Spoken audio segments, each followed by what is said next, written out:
నచ్చ చెప్పడం కాదండి, వాళ్ళ ఆలోచనలు మార్చుకోమని వాళ్ళకి చెప్పండి. లేకపోతే కథ తిరిగి మళ్ళీ మొదటికొస్తుంది. మొదటికి రావటం ఏమిటో? మొదటికి రావటం రఘురాం కోరిక, లక్ష్మి మాటలు నిజంగా వీళ్ళని సందిగ్ధంలో పడేయబట్టే కదా అమ్మమ్మ గారు సాయం చేయండి అంటూ నీ దగ్గరకు వచ్చింది. వచ్చింది, చెప్పింది, విన్నాను. నేను చెప్పాల్సింది చెప్పాను. ఇంకీ విషయంలో చర్చ లేదు, మరో మాట లేదు. అమ్మమ్మ గారు, అత్తయ్య గారు భయపడ్డంలో అర్థం ఉండొచ్చు, కానీ మీరిలా మాట్లాడితే ఎలా? రఘురామ్ కూడా వాళ్ళమ్మ పర్మనెంట్గా ఇక్కడ ఉండిపోవాలి అనడం లేదు కదా. జస్ట్ రేపటి రోజున ఉండాలనుకుంటున్నారు. తర్వాత ఎలా వచ్చారో అలా వెళ్ళిపోతారు. లక్ష్మీ భయం లక్ష్మికుంటే నా ఆత్మాభిమానం నాకుంటుంది. ఈ విషయంలో లక్ష్మి మాటే నా మాట. అది రావడానికి వీల్లేదంతే. ఆ శారద ఈ ఇంటికి రావడం, ఈ ఇంటి శుభకార్యాల్లో పాల్గొనడం కుదరదుగాక కుదరదు. ఏంటే కుదరదుగాక కుదరదు అని అంత ఖరాఖండిగా అంటావు? కన్న తల్లి శుభకార్యానికి ఉండాలని వాడు కోరుకోవటంలో తప్పేముంది? పెద్దదానివని గౌరవం ఇచ్చి నిన్ను అడగడానికి వస్తే అలా మాట్లాడతావే? చూడండి, అది నన్ను కాదనుకుని, కట్టుకున్నవాణ్ణి కూడా కాదనుకుని, ఈ ఇల్లు కూడా కాదనుకుని అహంకారంతో వెళ్ళిపోయింది. ఎదుట పడ్డప్పుడల్లా నన్ను వెక్కిరించి శపథాలు చేసింది, పంచాయతీలు పెట్టింది. ఆఖరికి వీళ్ళని ఇక్కడ దిగబెట్టి వెళ్ళినప్పుడైనా తగ్గిందా? ఆహా, వీళ్ళని ప్రేమాభిమానాల కోసం దిగపెట్టి వెళుతున్నాను గాని నేను రాను అని తెగేసి చెప్పి వెళ్ళిపోయింది. గాని అత్తయ్య గారు, నేను తెలుసో తెలియకో తప్పు చేశానో ఒప్పు చేశానో నన్ను క్షమించండి అని అన్నదా? కనీసం కాళ్ళ మీద పడి ప్రాధేయపడిందా? ఆహా, అంత పొగరుబోతుదాన్ని ఎలా ఎలా మళ్ళీ ఇంటికి రానిస్తాను? అందుకే రానివ్వనని మొహమాటం లేకుండా చెప్తున్నాను. మొహమాటం లేకుండా చెబుతున్నాను, ఖరాఖండిగా చెబుతున్నాను అని నువ్వేమైనా మాట్లాడొచ్చు గాని కాస్త వాళ్ళ విషయం కూడా ఆలోచించాలి కదా మంగా. వాళ్ళ కోరిక అర్థమైంది, దాని వెనక ఉన్న ఆలోచన అర్థమైంది.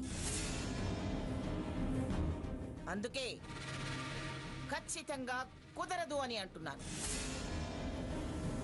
అలా అనకండి అమ్మమ్మ గారు. అలా కాక ఇంకోలా అనుకునే ఛాన్సే లేదు. లక్ష్మి అత్తయ్య గారి భయం, మీ అభ్యంతరం రెండిటికి సమస్య రాకుండా ఒక మార్గం ఉంది. దానికి మీరు ఒప్పుకుంటే శారద అత్తయ్య గారు రావచ్చు, ఈ శుభకార్యానికి ఉండొచ్చు. తర్వాత తన దారిని తను వెళ్ళిపోవచ్చు. విన్నావు కదా మంగా, మార్గం ఉందంట. ఏమిటా మార్గం? ఇక్కడ కాకుండా మన గెస్ట్ హౌస్ లో ఏర్పాటు చేస్తే శారద అత్తయ్య గారు వస్తారు, అట్నుంచి అట్టే వెళ్ళిపోతారు. ఇంకేం మంగా, సీత చెప్పింది ఉభయతారకంగా బాగానే ఉంది కదా.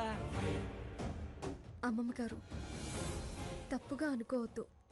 మీ మనవడి బాధ మీరు అర్థం చేసుకోండి ప్లీజ్. మిమ్మల్ని వేడుకుంటున్నాను, కాదనకండి అమ్మమ్మ గారు.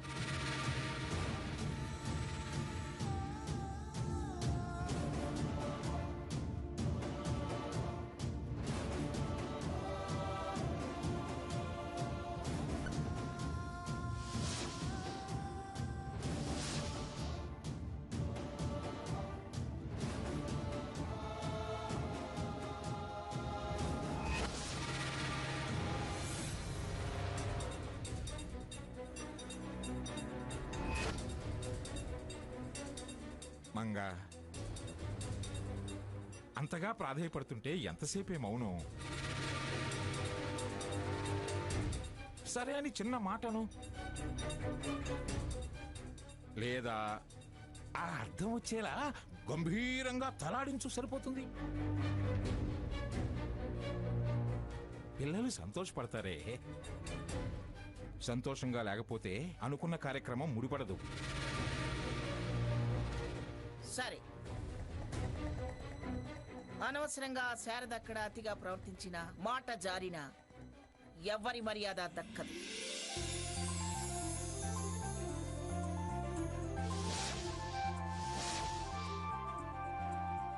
ఓకే, ఆ విషయంలో మేము తీసుకోవాల్సిన జాగ్రత్తలు తీసుకుంటాం. నువ్వు నిశ్చింతగా ఉండు. అమ్మా సీత, వెళ్ళి ఈ విషయం వాడికి చెప్పు, సంతోషపడతాడు. థ్యాంక్స్ అమ్మమ్మ గారు.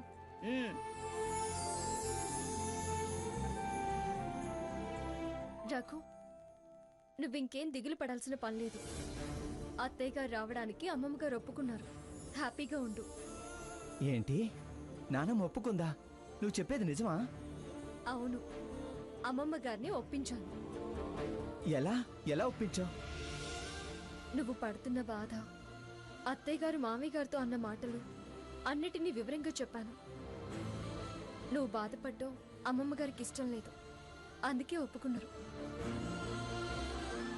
కాకపోతే ఒక చిన్న మార్పు. చిన్న మార్పా? ఏంటది?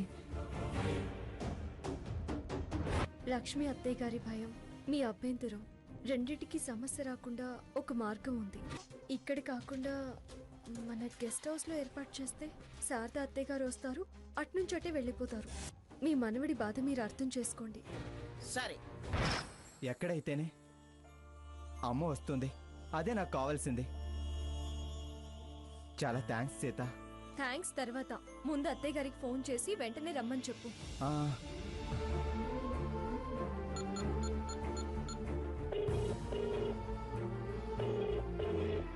రఘు, అమ్మా, నువ్వు సీత ఎలా ఉన్నారు?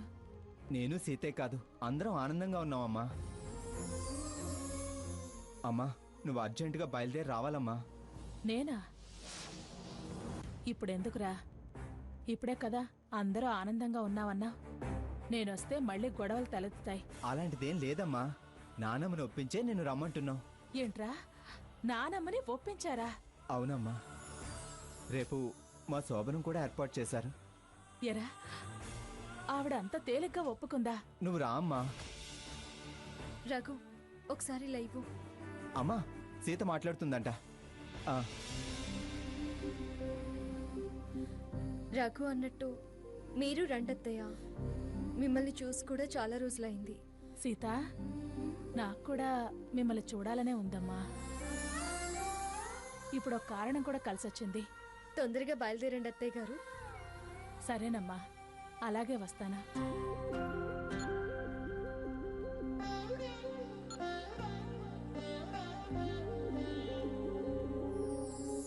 ఇంకే, అత్తయ్య గారు వస్తున్నారు.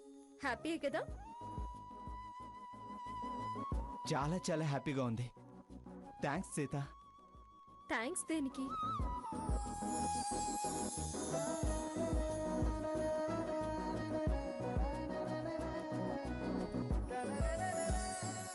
సీత, చాలా రోజుల తర్వాత రేపు అమ్మని చూడబోతున్నాను. నాకు చాలా చాలా ఆనందంగా ఉంది. అత్తయ్య గారు కూడా నీలాగే అక్కడ ఆనందపడుతూ ఉండుంటారు. ఎప్పుడెప్పుడు నిన్ను చూడాలా అని, ఇక్కడికి రావాలా అని ఆరాటపడుతూ ఉండుంటారు. సీత, ఈ ఇయర్ నాకు లక్కీ ఇయర్లా ఉంది. అయితే మంచిదే కదా? మంచేంటి, చాలా చాలా మంచి. మార్నింగ్ అమ్మ దర్శనం, ప్రేమ ఆప్యాయత, రాత్రికి అర్ధాంగి. ఏ రఘు, డ్రీమ్స్ ఆపు. హలో, ఈ సీరియస్నెస్ కి రేపే ఫుల్ స్టాప్. చెప్పేది నీకే. టాపిక్ మారుస్తావా లేదా? మార్చను. Let me feel your love. నిన్ను ఏంటి, కొడతావా? కొట్టు. ఈ చేతికి నా చెంపకి చాలా రిలేషన్ ఉంది. అప్పుడు వేరు, ఇప్పుడు వేరు. ఇప్పుడు నువ్వు నన్ను కొట్టలేవు.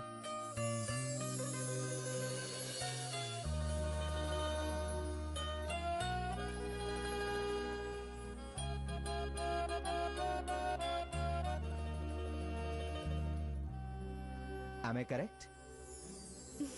చిపో.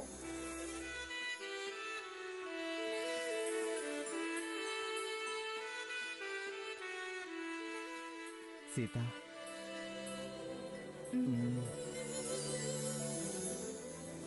ఛీ, పో రఘు.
మన్మథనామ సంవత్సరం మీ అందరికీ చాలా దివ్యంగా ఉంది.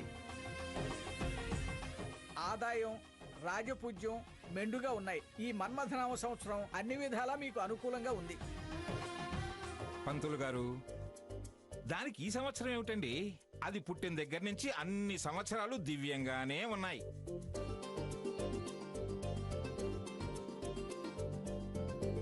అదే రాజు, అదే మంత్రి. కాస్త ఈ భటుల గురించి చెప్పండి. ఈ బుడబొక్కల పొగడ్తలకేం తక్కువ లేదులేండి. నా జాతకం బాగుంది కాబట్టి మీ అందరి జాతకాలు బానే ఉంటాయి. అమ్మా, అందరినీ ఆశీర్వదించండి. జడ్జి గారు, మీరు కూడా అక్షతలు తీసుకోండి.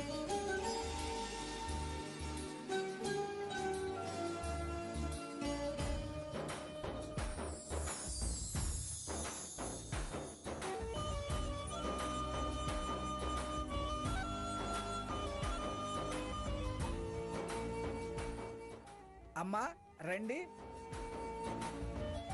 పెద్ద మనవడు, పెద్ద మనవరాలు ఆశీర్వాదం తీసుకోండి. ఇలాగే చిలక గోరింకల్లా చల్లగా వర్తిల్లండి.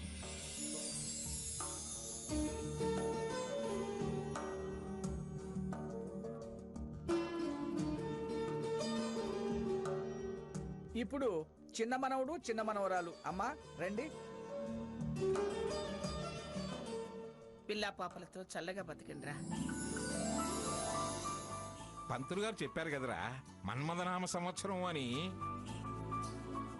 నువ్వు మన్మథ రూపం ఎత్తి ఏడాది దాటక ముందే తండ్రివి కావాలి. మాకు మునిమనవండి ఇవ్వాలి.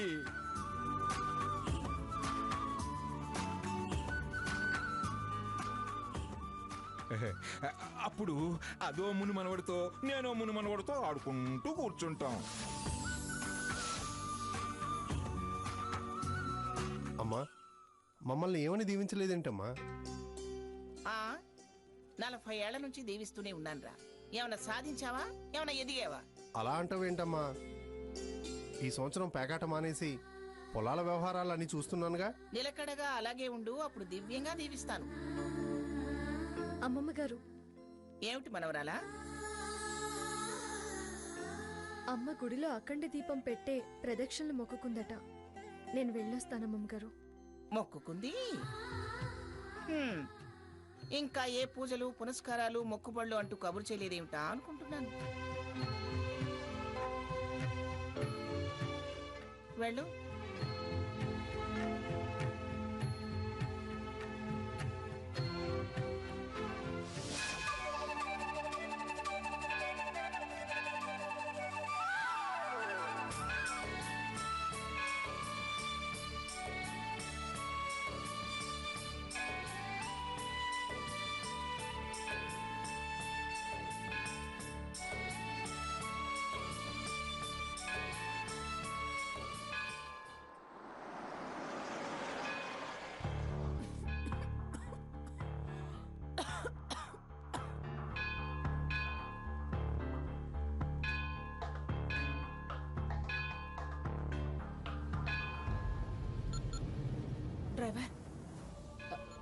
10 నిమిషాలు ఆపు.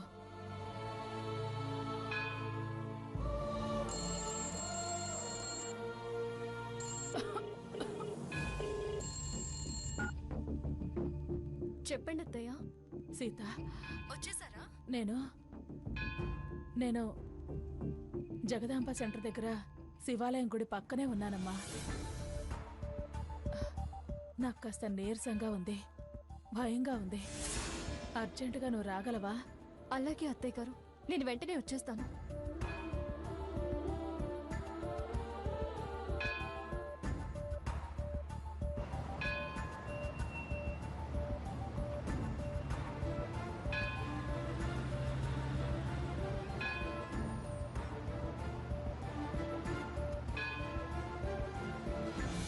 అత్తయ్య, సీత, అత్తయ్య, ఏంటత్తయ్య, ఏమైంది? కళ్ళు తిరుగుతున్నాయి, నీరసంగా ఉంది, భయం వేస్తుంది అన్నారు. ఒక వ్యాధి ఉందని తెలుసు.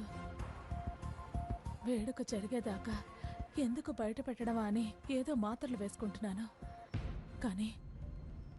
కానీ జబ్బు రోగి చేతిలో ఉండదుగా. అది బయటపడింది, నన్ను భయపెట్టింది. ఏం చెయ్యాలో తెలియని స్థితి, ఎటు వెళ్లాలో అర్థం కాని పరిస్థితి.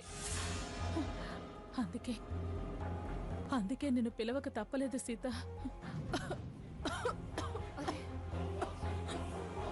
అత్తయ్య, ఏంటత్తయ్య, ఒంట్లో బాగోలేనప్పుడు అశ్రద్ధ చేస్తారా?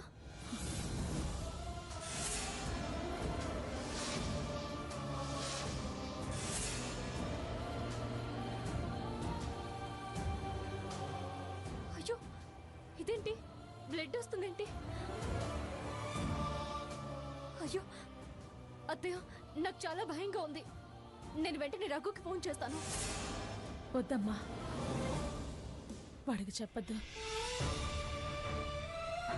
అయ్యో అత్తయ్య, అలా మాట్లాడకండి.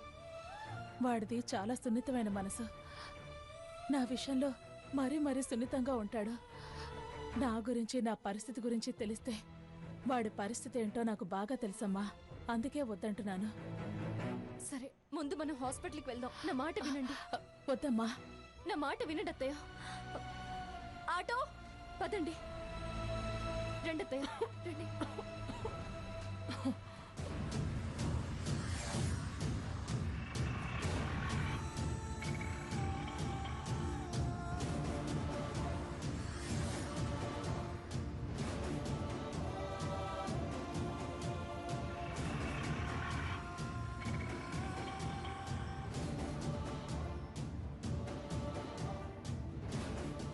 రండత్తయ్య. Excuse me. చెప్పండి మేడం. ఇందాక కాల్ చేసి డాక్టర్ గారు అపాయింట్మెంట్ తీసుకున్నాను కదా. లోపలికి వెళ్ళండి. థ్యాంక్స్ అండి. రండత్తయ్య.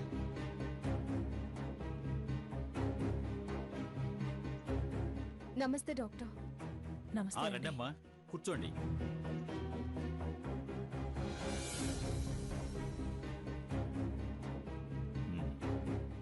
ఏంటమ్మా? ఆ, మా అత్తయ్య గారికి కొన్ని రోజుల నుంచి ఒంట్లో బాగుండడం లేదు డాక్టర్. నేను ఇందాక రిసెప్షనిస్ట్కి కాల్ చేసి మాట్లాడాను కూడా. ఇందాక అత్తయ్య బ్లడ్ వామిటింగ్ చేసుకున్నారు. వాట్? Blood vomiting sir? అవును. సిస్టర్, డాక్టర్ ఏమను బ్లడ్ టెస్ట్ తీసుకెళ్ళు. రండి మేడం. వెళ్ళండి అత్తయ్య.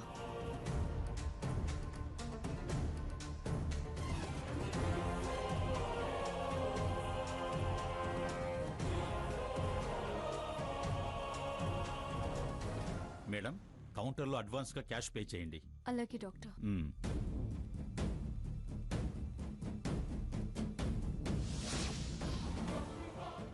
డాక్టర్, ఇదిగోండి రిపోర్ట్స్.